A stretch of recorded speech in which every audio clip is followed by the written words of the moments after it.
Hello, everyone. Welcome to another show celebrating Doctor Who, amongst other things. And I'm joined today by a wonderful guest, and I'll introduce him now to you. It's none other than Nabil Shaban. How are you, Nabil? I'm fine. You sound like it's none other but my mother. Hmm. Yeah.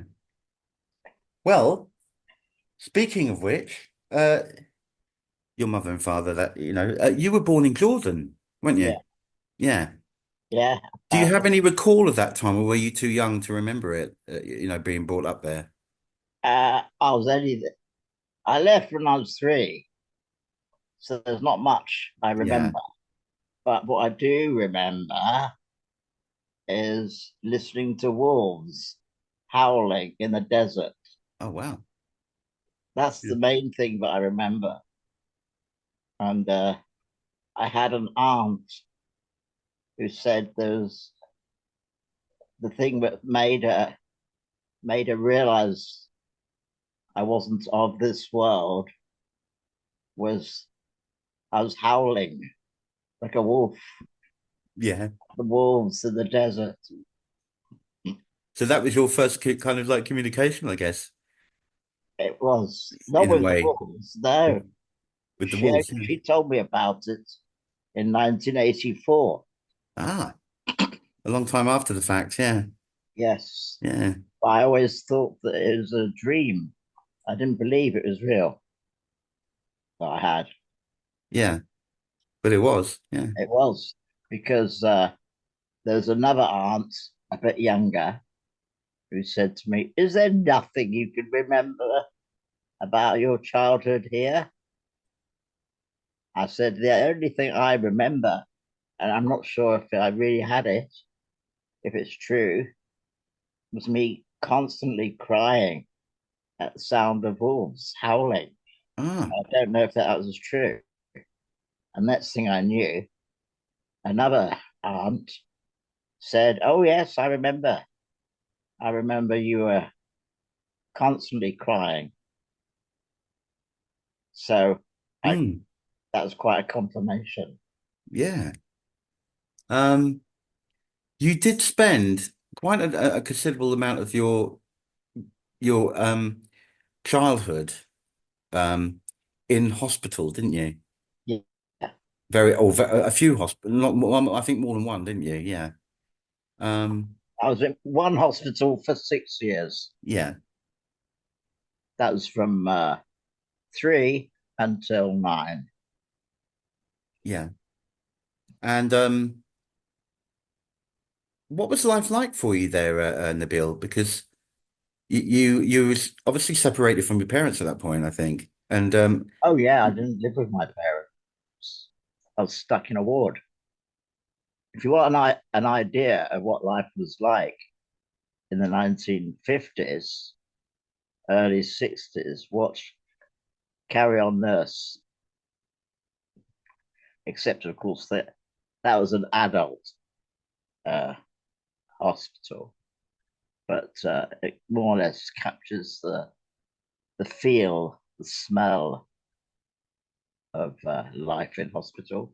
And it was, as I said, it was 6 years behind bars.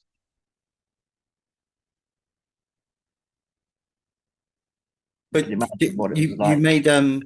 you made friends there and so on with the fellow patients and the staff and so on. I don't really remember the Mm, kids, yeah. but I remember some of the staff, some of the nurses, but I didn't discover anything about them until much later. Um, and they were popping out of the woodwork because I was becoming famous as an actor, as Sil, and people saying, "Ah, isn't that that little kid we looked after?" Hey, yes, it is. It's got the same smile and the same laugh. Yeah, that's the one. So from 1981, people were writing to me, sending me photographs of me as a child, saying, "Yeah, actually, you know, I was surprised at how many not only got my address but sent me the photographs, which actually was very nice. I thought. It is. That is really nice. It's quite gratifying, isn't it? At what point, Nabil, did you leave the hospital, and when was the transition into wanting to be an actor? At what point did you sort of did that kind of segue? Wow, I wanted to become an actor after television uh, when I was at the hospital. I started to wonder, what is that thing at the end of the ward? This box, which had people in it. They looked like little people. We were quite a long way from the television set, and uh, and actually, my favorite programs were either science fiction or medieval uh, stories of knights in armor and sword fighting. And so there was a time when some actors decided to visit the wards in their costumes, and a whole group of them came onto the ward, uh, and I announced to them, "I'm the king of the castle, and you're the dirty rascal. You must do as I say." And they were laughing because they were surprised that there was a kid. I think I was about um, 8 at the time, and so that impressed me. But they were actually laughing at me. I wasn't hurt by that. And actually, I started to act in the children's home where I went after I went to the school, um, in the pantomime and then the nativity. And I was in the nativity uh, at the age of 9, and I I was a bit late to be cast actually, and all the parts have been taken, including the baby Jesus, and I didn't really want to play Mary, and Joseph was a bit boring. Uh, I wanted to play um, either a king or a wise man. Well, they're both the same. And or I want to be an astronaut. And they said, "You can't be an astronaut. Why not?" "I want to be an astronaut. I want to give Jesus a present." And in the end, they said, "Okay, well, you can be an astronaut then." And I was allowed to go and make a costume, a suit, uh, which was a cardboard box, I think, and I cut a hole in the front of the box, and that was what I did, and that was my first acting piece of work, playing an astronaut. So, as you moved along into adulthood and so on, um, when did you where did you train to be an actor? Did you actually go to a drama school and so on, No, train professionally, or no, you didn't? no, Ah, no. I didn't train. yeah, I just learned it on the job. you learned, yeah, yeah, which often is the best way, really. I think in some cases. you know? Yeah, I I think it varies, suppose but I mean, I think that doing it on the spot training is probably the best way of getting the experience doing theatre and so it on. was the only way I could do it. Yeah. No drama school would accept me. There wasn't one available, one that would, you know, I was told by a guy called Michael Flanders. Don't know if you came across him. And he said, you haven't got a hope in hell in becoming an actor if you have a wheelchair. And I knew that there was well, Michael Flanders was an actor, but he was in a wheelchair, obviously. But he had started out as an actor, and then he became disabled. And he said it was easy for him because well, number one, he played the piano, so and he sang, and it was his singing and his funny songs, his comical songs, which people liked and wanted. As for doing real acting, that was not going to happen. So, and it was, I tried to get into the BBC without any luck. And in fact, the, the only way I could get into, uh, uh, into acting was to create my own theatre company. And that was in 1980. And but I was lucky that it was seen, my work was seen pretty soon after 1981. And then I was actually, well, I'll tell you who one of the people who first saw me on telly was Michael Jarvis. And he suggested that that I should play this alien character in Doctor Who. And he was the governor, played the governor, if you remember.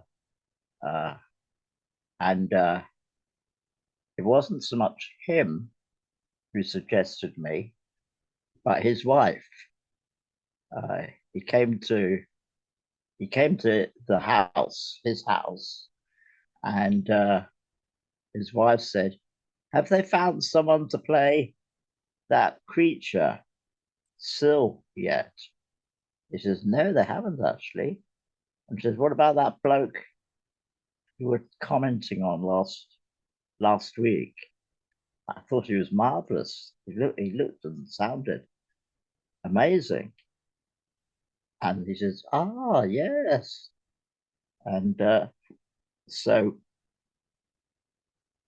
when he went to the first day of rehearsal, he told Ron Jones, who was the director of Vengeance on Barrows, and he said, "Do you see this fella?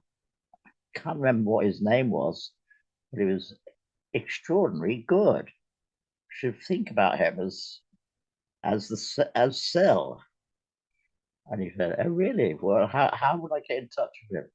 "Well, apparently he's involved with this theatre company, and I'm sure you can find out where they are." So that's pretty well what happened. He rang up the theatre company, and they said, "Okay, well, it's all right. You, by all means, you can contact him, but he's a bit funny. He's sort of very precious about what disabled people will allow themselves to play. If it's got to be an ugly monster, I don't think he'll go for it. But you can get in touch and ask him, see what he says." So that was it. Do you know the first thing I ever saw you in, or the first thing I recall seeing you in, was well, it was a new channel that was launched back in the day in 1982 called Channel 4. Yeah, And the very first thing that was shown on there, I believe, yeah, was this drama called Walter, yeah, with Ian McKellen in the lead yeah. role. And you were in it too. And I remember you in that too. That was probably the first time I think I saw you. So that's pre-Doctor Who, um, a couple of years before, isn't it? Yeah. So what are your recollections of working on that, Nabil? What do you remember of that? Well, obviously, remember it very well, and I was a bit worried about it because I was supposed to sexually assault Ian McKellen, and I'm a brand new actor, so I didn't know what I should do. And should I actually go for his balls, go for his dick, and wank him off, or is it all play acting, and do I have to, do all the gestures and so on? I didn't know what I was supposed to do, and I didn't want to suddenly leave for his genitalia because that might be the wrong thing to do. So I was quite relieved in a way, but no one was expecting me to do anything like that, and found that it was just a question of making sure I was making the blanket go up and down, and that I'm doing a lot of panting and so on. And Ian did all the acting. So that's. But of course, I do remember doing that, and I, obviously I like to say how my first job in television was masturbating Gandalf. Remember Um, that on your resume? Yeah. yeah, Um, the interesting thing, Nabil, is back then, Channel 4. I don't think they are now. I haven't watched Channel 4 in years, but I think it's just become formulaic now. But when they first started, they were very risk-taking. It was yeah, quite they were pushing boundaries, I yeah, thought. It was very fresh. It was injecting new things. I think they were very, very bold in the first few years, and then it got lackluster, I think, after that.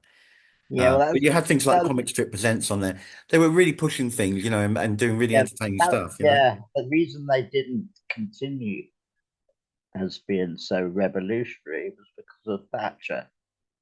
She didn't like Channel 4, and so she set about sabotaging Channel 4 by putting Michael Grade as the boss. And we know about Michael Grade.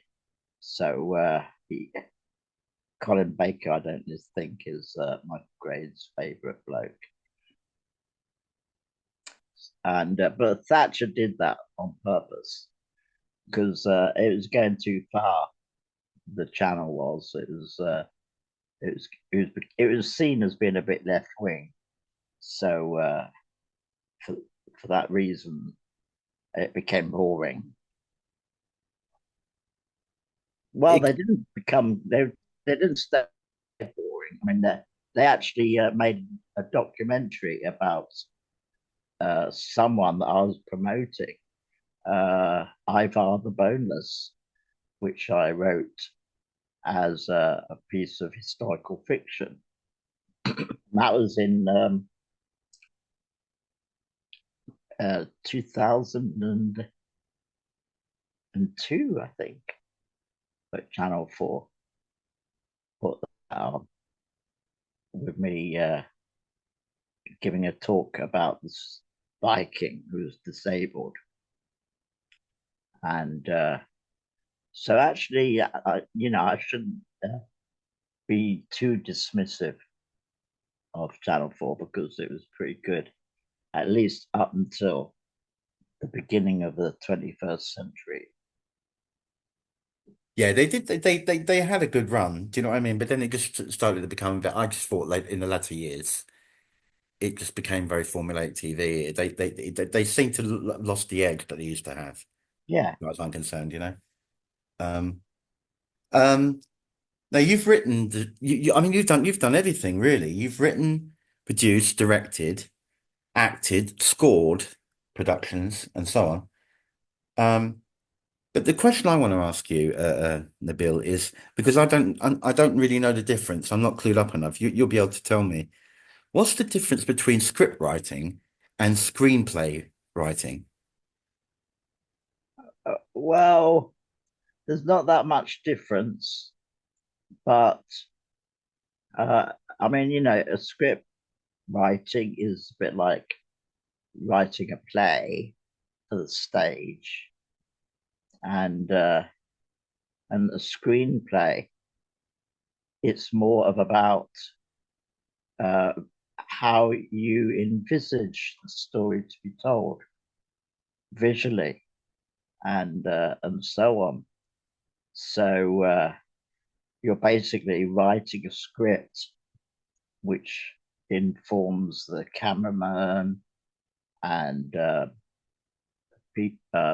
costume people, makeup people, construction people, and so on. So you're telling the story from the point of view of what people will see and maybe feel and so on.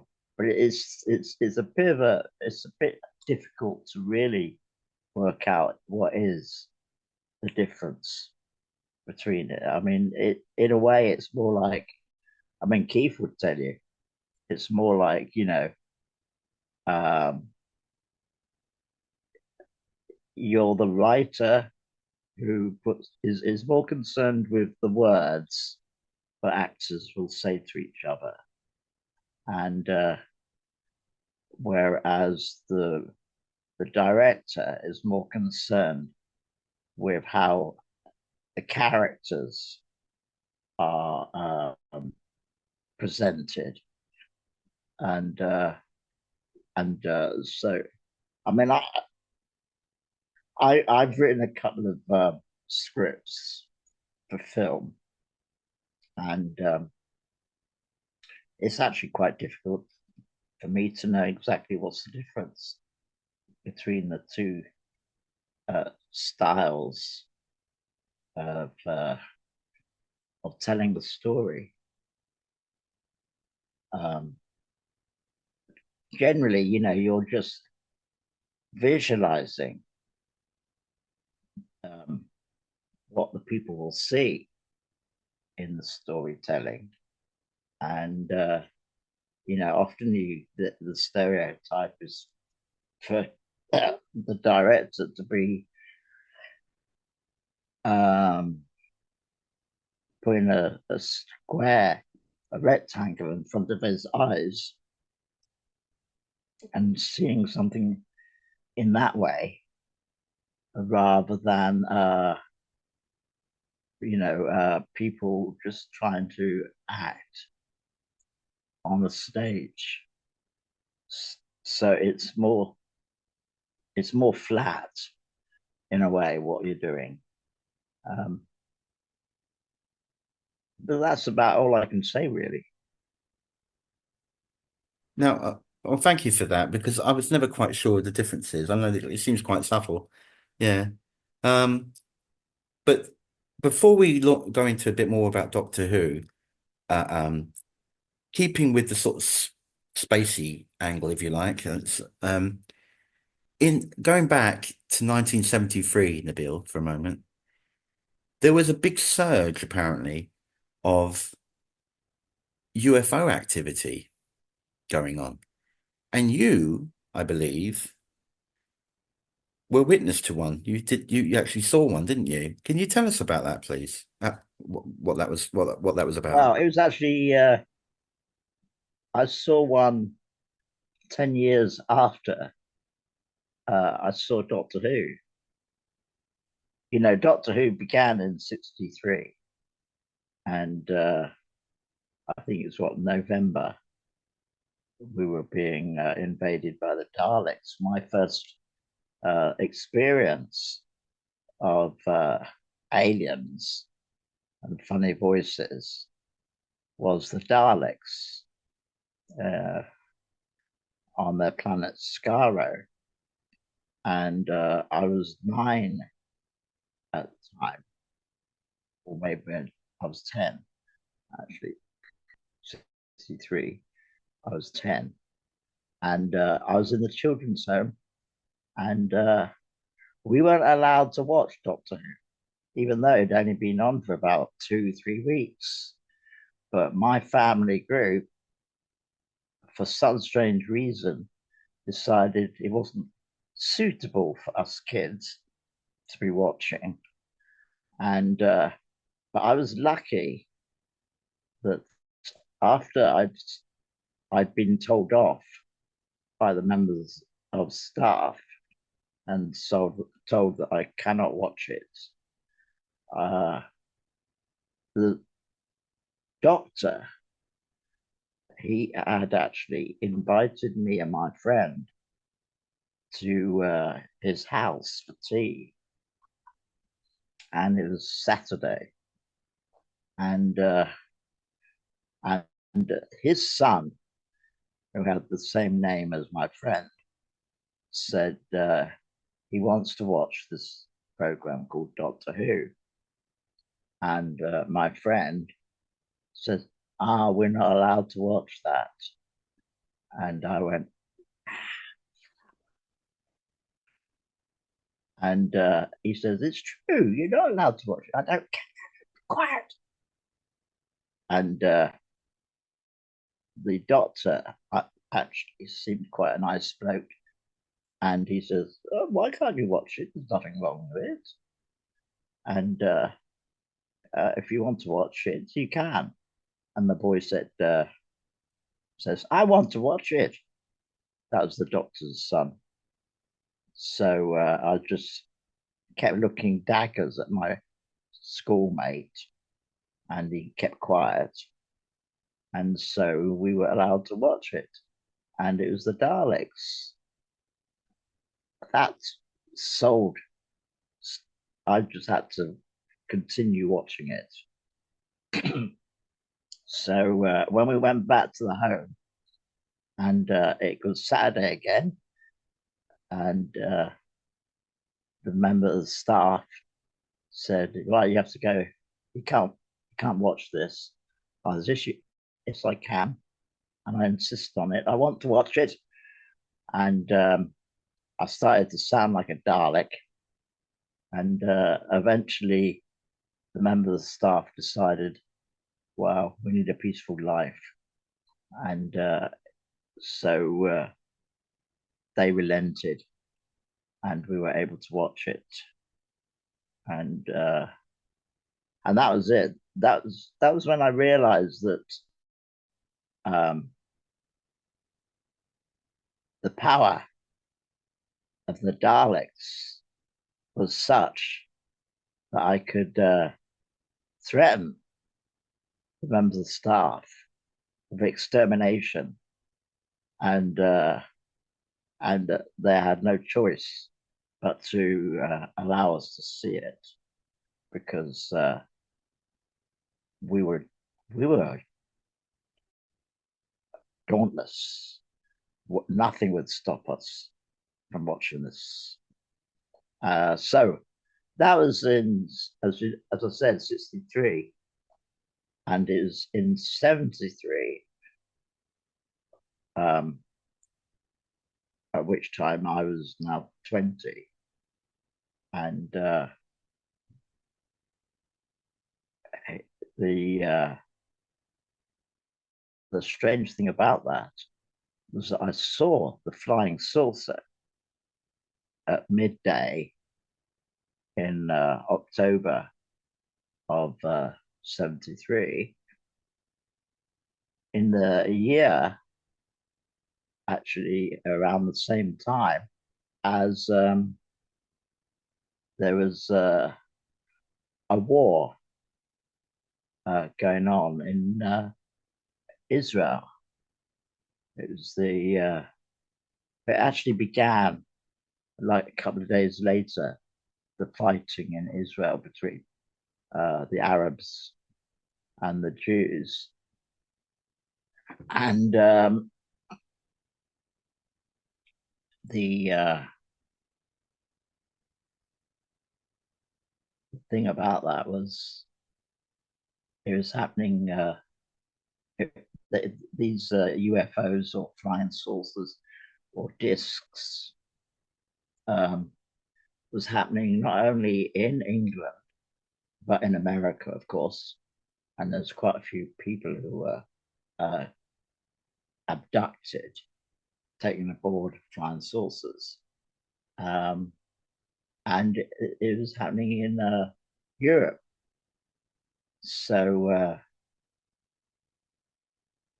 there was a member of staff, because I happened to be at the children's home, although was um, 20. I happened to be staying at the children's home because I'd had a car accident and I needed to recuperate from the car accident. And I was homeless and I didn't have a job. And the home itself took pity on me and decided to give me somewhere to stay whilst I was trying to get better. And uh,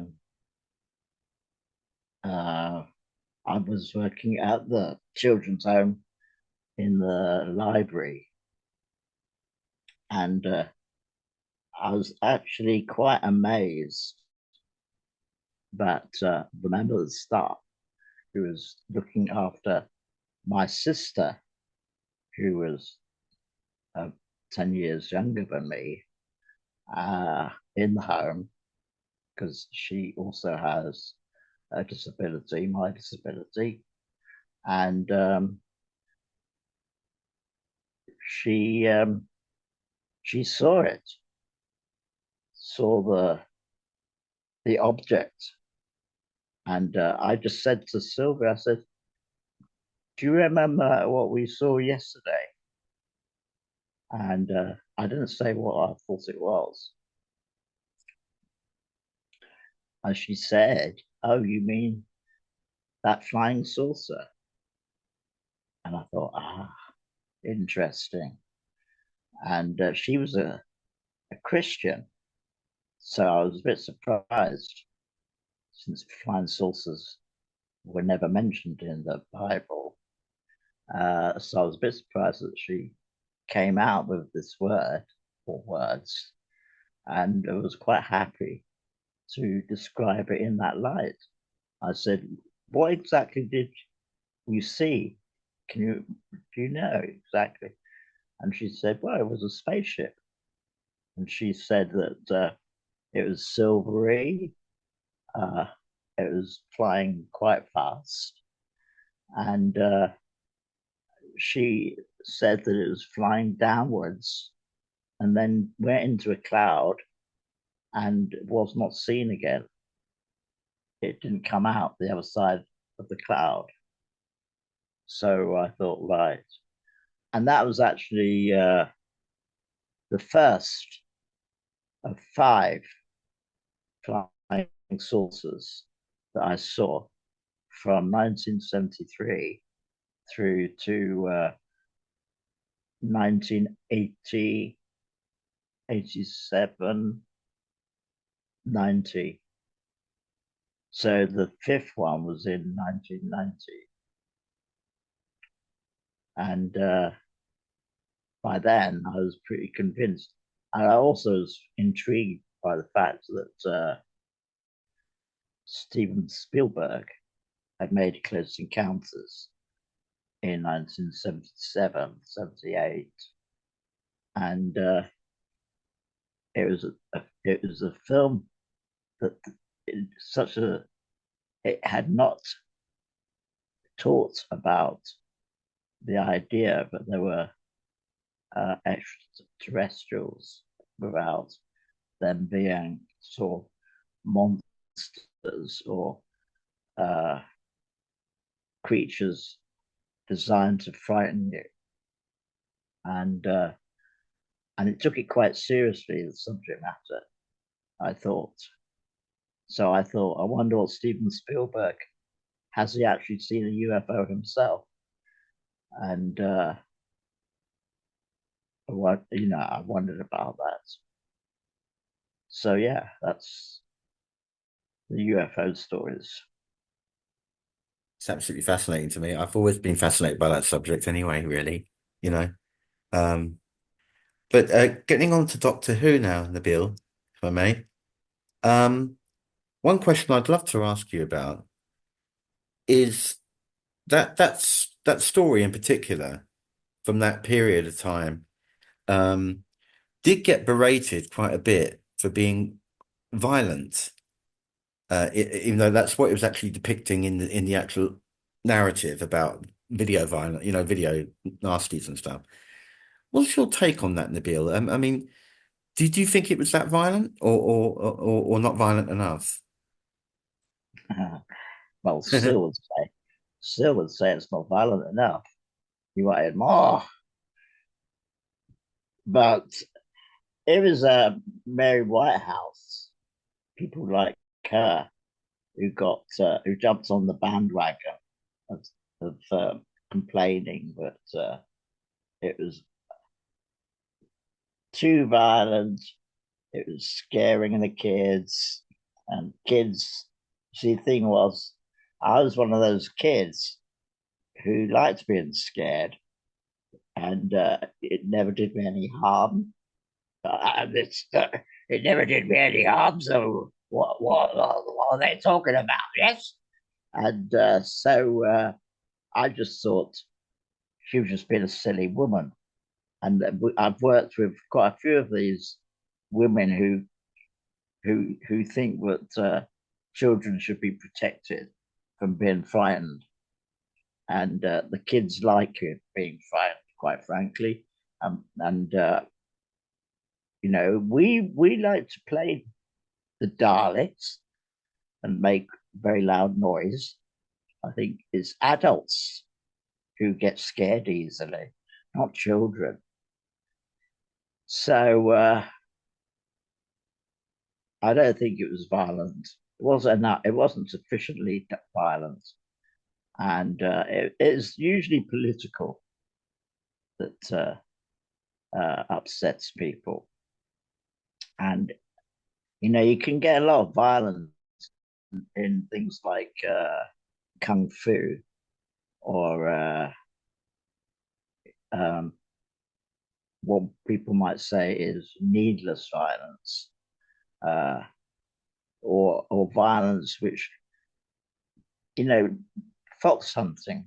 I think is worse than what when people are acting, just acting, it's just pretense.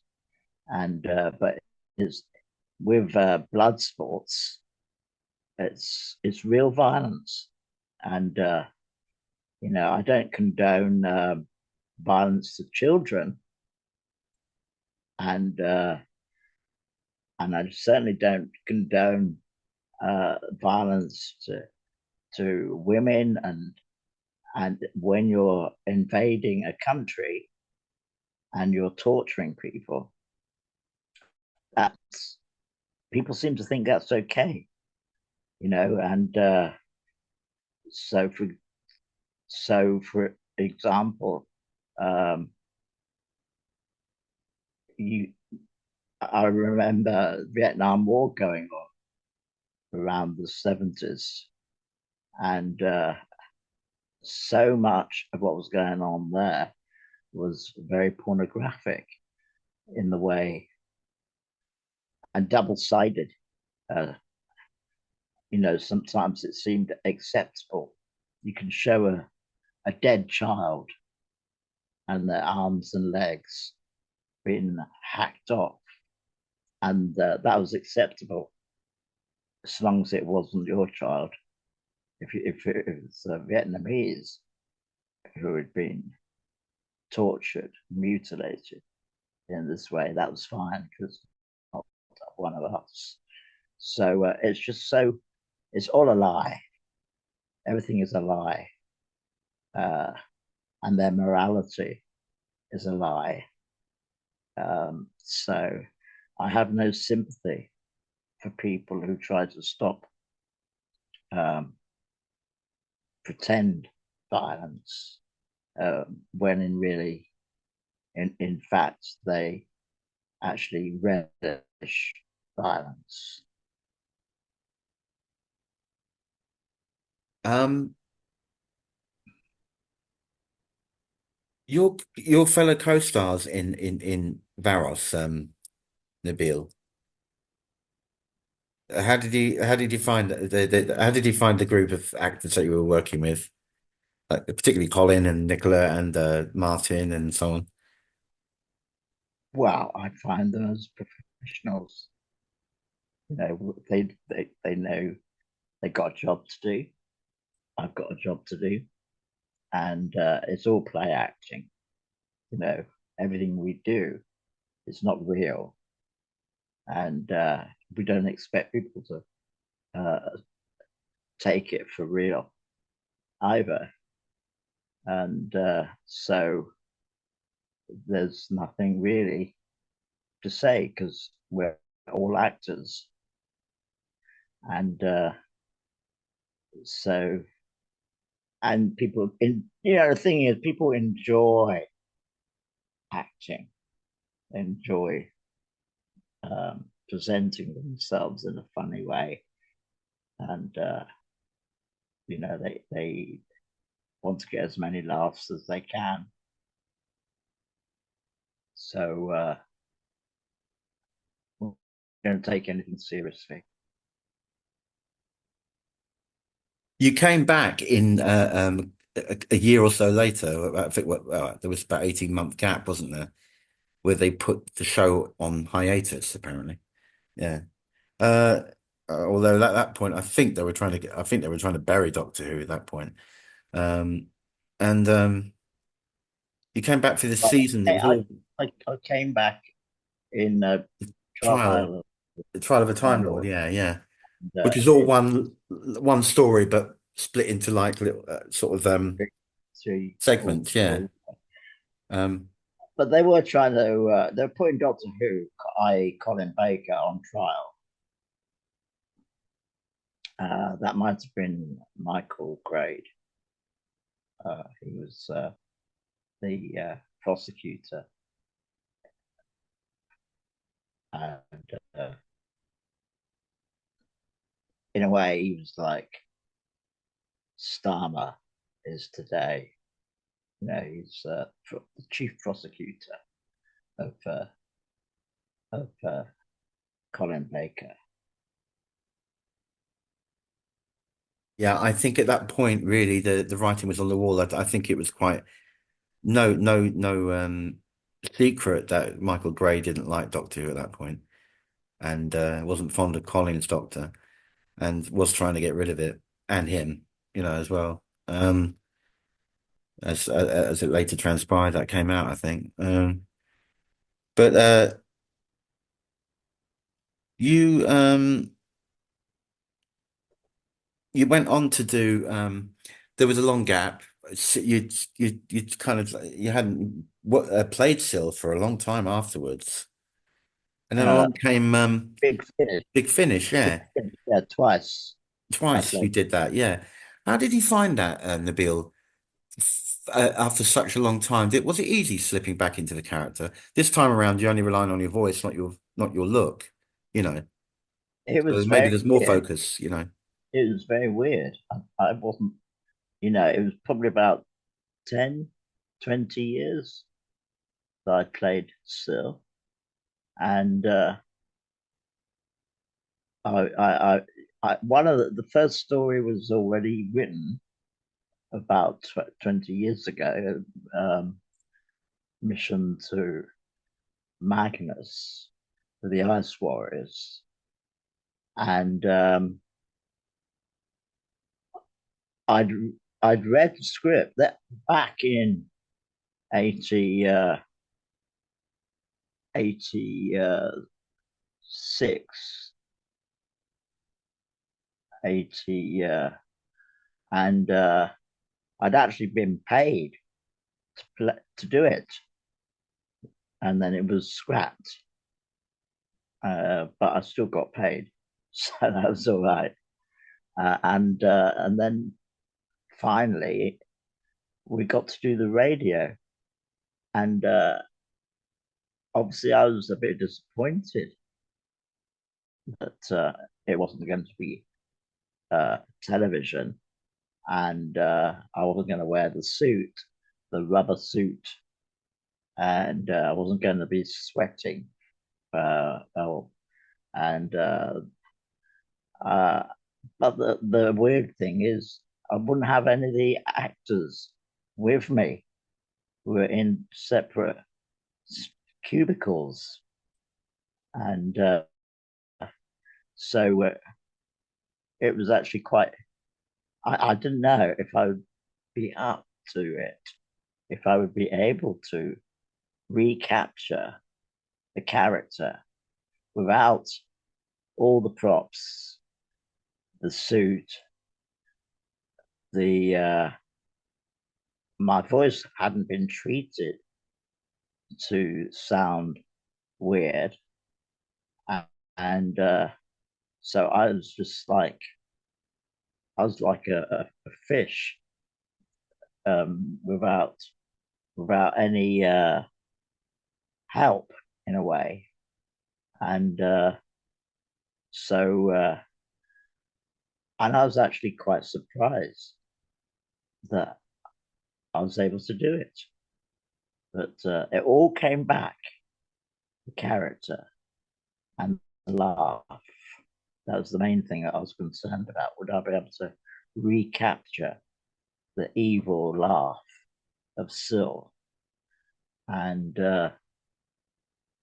and to my amazement, it all seemed to come back.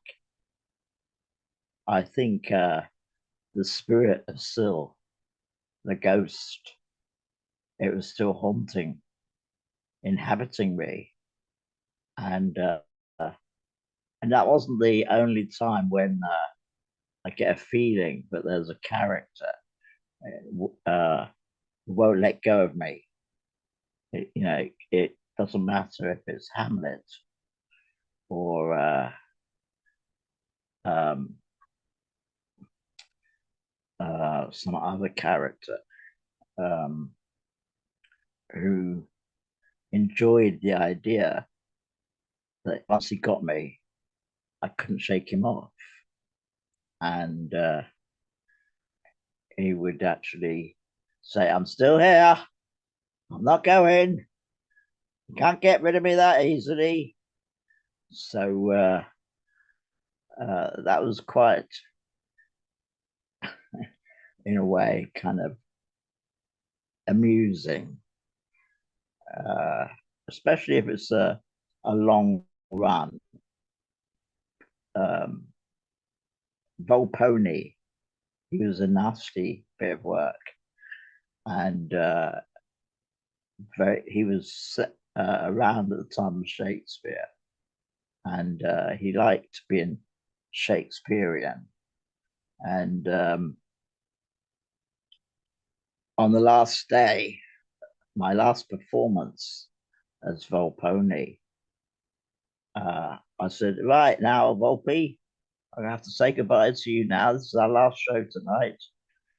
And so I'll say adieu and good luck working with other actors now who will be making you come alive. And he said, I don't think you get rid of me that easily. You're not going to. I might turn up when you least expect it. And I said, no, no, no, no, no, you won't. He says, yes, yes, yes, I will. So you watch out. And in a way, I still feel that he could suddenly appear when I least want him to. So, um, and that is the case with so many of the characters I played, but they're just lurking around the corner and waiting to jump out at me. So that's why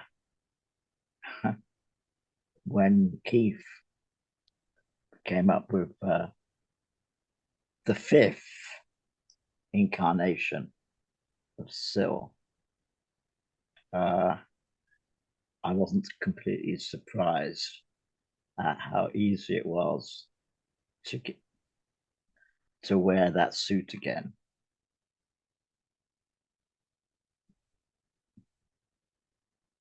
Yeah, that was you eased me into that. That was my next question about the you coming back, for real time. Um, Syl and the Devil Seeds of Arador, I believe the title was. That's quite a title, isn't it? Yeah. And they had a couple of other Doctor Who people in it too. Yeah, Guest actors that were in it too. Sophie Aldred was in it. You had quite a few scenes with her, didn't you? And she was yeah, playing she looked like she with the makeup on. She was she playing one of your race, I think? yeah, It's similar sort of head kind of yeah. makeup. She Yeah. was. Yeah, Was she she a was. draconian? I can't remember now. I'm not sure. What? Um, Sorry. was she a drac was she one of your race still, or was she sorry, Nabil, or was she a draconian? That's one of the old monsters from Doctor Who. Yeah, Draconian. yeah. Yeah. No, she wasn't a draconian. No. She was, still a Silurian. Ah, yes, yeah, yeah. Um, you know, there's, she was a walking creature, whereas I was a swimming, crawling creature. Um, but she didn't seem to mind that. It was okay. It was almost. It was. We're not so prejudiced, us aliens.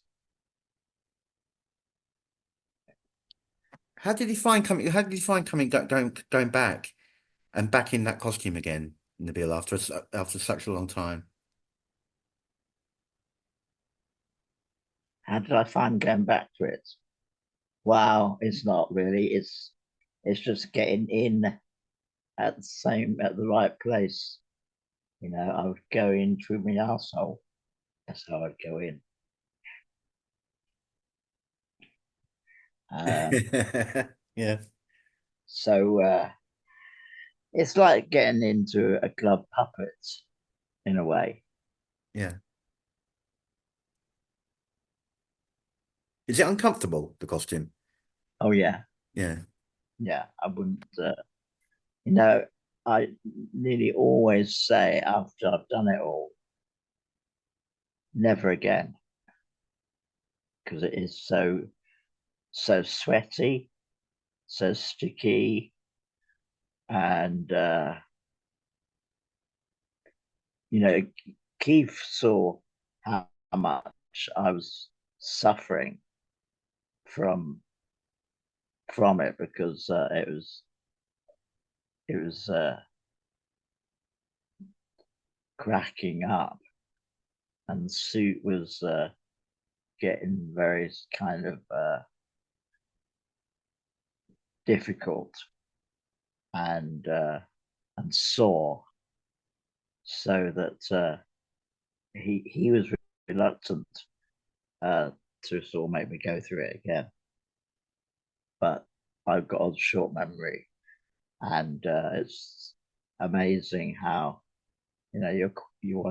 one is quite prepared to go through it again, as long as there's enough time between going through the ordeal. And so I think Keith was quite relieved when, a few months later, I was raring to go again. But unfortunately, um, it didn't sell that well. Oh. And I don't think Keith was that keen on having to put so much money into something that wasn't selling so well. am I right in saying in the build up, Philip Martin, who created your character, was there one more story written where the possibility of doing a sequel to this that he had written? Yeah, yeah, There was a follow-up, wasn't there, of some yeah. sort? It was called Boat Sill. Ah, right. And it was taking the piss out of the presidential elections. And uh, so, Sill had become Trump. So, which I would have enjoyed doing that. But then Trump was asking for someone to take the piss out of him like that. And it was Philip Martin's uh, daughter, Hillary, who actually came up with the idea of doing a presidential or a president of the universe election for Sill. And so that's the idea. And it was possible that it could be done. But, I think we missed the boat for it. And finally, Nabil, because I think I've kept you long enough, and I really appreciate your time. Um, what are you doing currently? What sort of things are you working on? Nothing. Nothing. Ah. I mean, I wrote a film script Yeah. about uh, a group of disabled astronauts, six of them, who go into Europa, which is the ice ocean moon of Saturn. And in fact, NASA are sending a spacecraft, which is a robot spacecraft, to Europa. And uh, I think it's actually going up sometime this week. And I was planning to write the story way back about 12 years ago. And um, Roland Joffe, do you know of him? He was the film director of City of Joy, which we shot in India back in 91. And I went to see him once in 97 in LA. And at that point, he was looking into the idea of NASA sending disabled people into space. And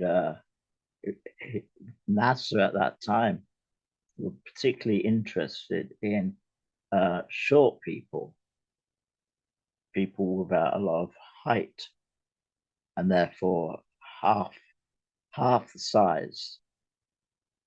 And it would save quite a bit on storage. And so they were looking at the possibility of people who were dwarfs going as astronauts. And that was, as I said, back in 97, 98, when they were considering it. And so I started to consider writing that as a film script. But I didn't start working on it until about 12 years ago. And